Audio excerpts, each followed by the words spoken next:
गोर लगै छी। हम चमचम मैथिली गीत में अहाँ सबके स्वागत करै छी।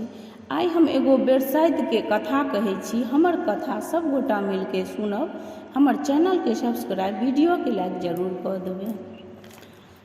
प्राचीन काल में एक गाम में एकटा ब्राह्मण निवास करैत छलाह।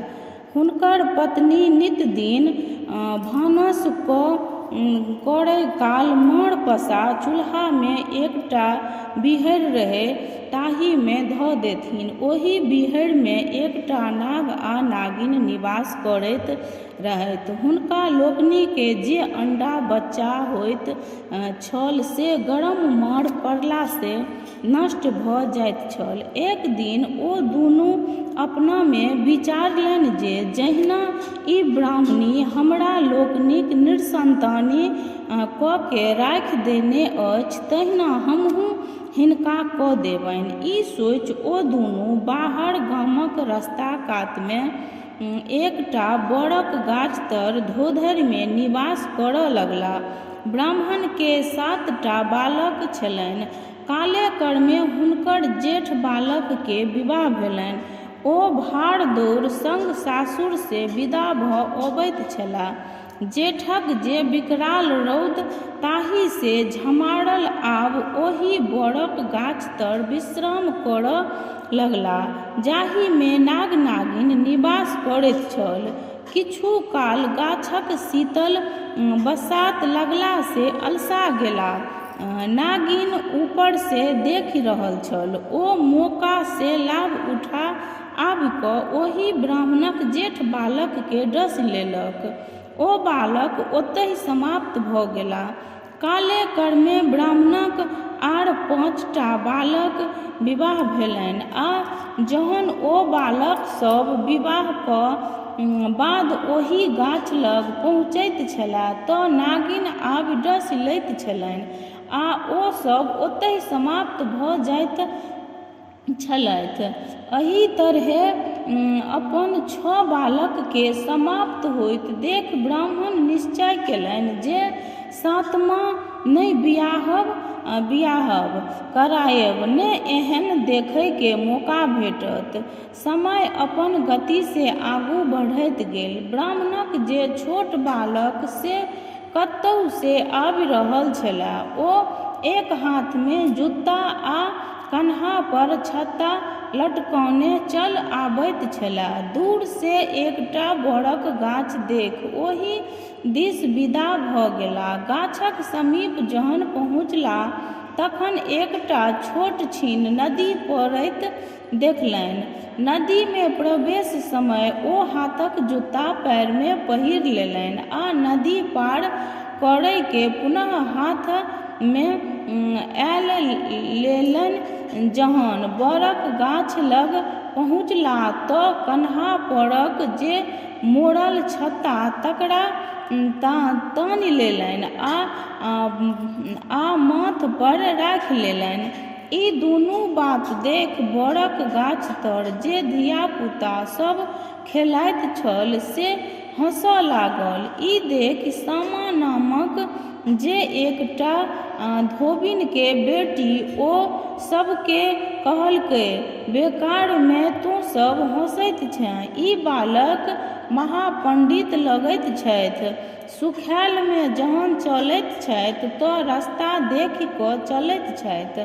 जखन हिनका जूताक आवश्यकता नहि बुझेलनि लेकिन नदी में तऽ ई देख नहि सकैत छथि अस्तु जूता पहिरब आवश्यक बुझि पड़य लेलनि। ठीक ओहि तरहें बाहर में जखन चलैत छथि तऽ छत्ता तानब कोनो आवश्यक नहि बुझबा में एलनि तेँ छत्ता तानि लेलनि। एहि में हँसबा के कोन प्रयोजन।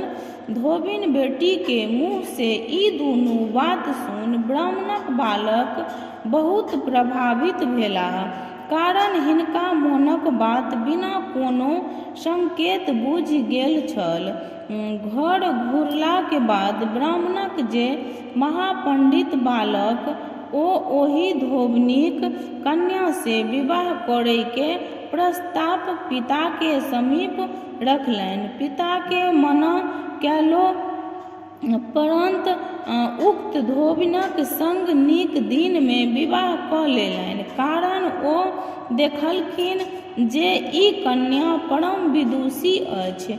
विवाह से पूर्वहि ओ बालक अपन जेठ छबो भाई के मृत्युक वृत्तांत सुना देलखिन।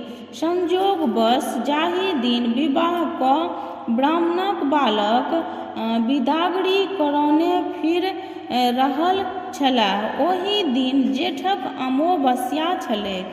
ओहि गामक स्त्रीगण लोकनिक ओहि बोरक गाछ तर आब जल ढारैत छलाह, जाहि गाछ तर ओहि पंडित के छबो बालक प्राण ओ नाग नागिन नेने छल। धोबिनक बेटी सेहो जखन ओहि गाछक समीप आयल तऽ सोचऽ लागल जे एहि ठाम से पूजा केने जाइ छी। ओहि गाछ लग जखन पूजा करऽ बैसल कि ताबे में ओ नाग आबि सातम ब्राह्मणक बालक क समीप डसैक लेल पहुँचल।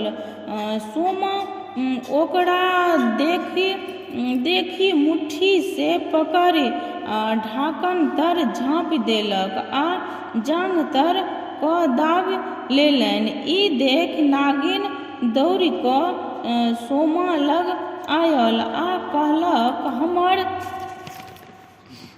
हमर बर दे। ताहि पर धोबिनक बेटी कहऽ लागल, हमर मोर दे। ई कथा कहैत सातो माटिक बोहनी मुँहका जे सातो बर से बेरा बेरी चढ़ाबी आ 7 बेर कही, अपन बर ले आ हमर मोर दे। एब कर्मे नागिनक लाख प्रत्येक बातो जहन धोबिनक बेटी नाग के नहीं छोड़लक, तखन नागिन के अपन स्वामी रक्षा ब्राह्मणक जे छबो मोर रखने छल से घुमाय पड़लैक। ब्राह्मणक छबो बालक राम राम कऽ उठल, तखन धोबिनक कन्या नाग के जांघ तर से मुक्त केलक। नाग नागिन अपन स्थान पर गेला आ ब्राह्मणक जे छबो मृत बालक सब दुरागमन करा घर पहुँचला। सब आनंद गमन छल। धोबिनक बेटी अपन चतुराई से छबो दियादनी सोहाग घुमेलक आ ब्राह्मणक उजरल घर बसेलक। विषहारा माता सबके सुहाग के रक्षा करथुन। प्रेम से बोलू विषहारा माता की जय, सती सावित्री की जय, बाट सावित्री की जय।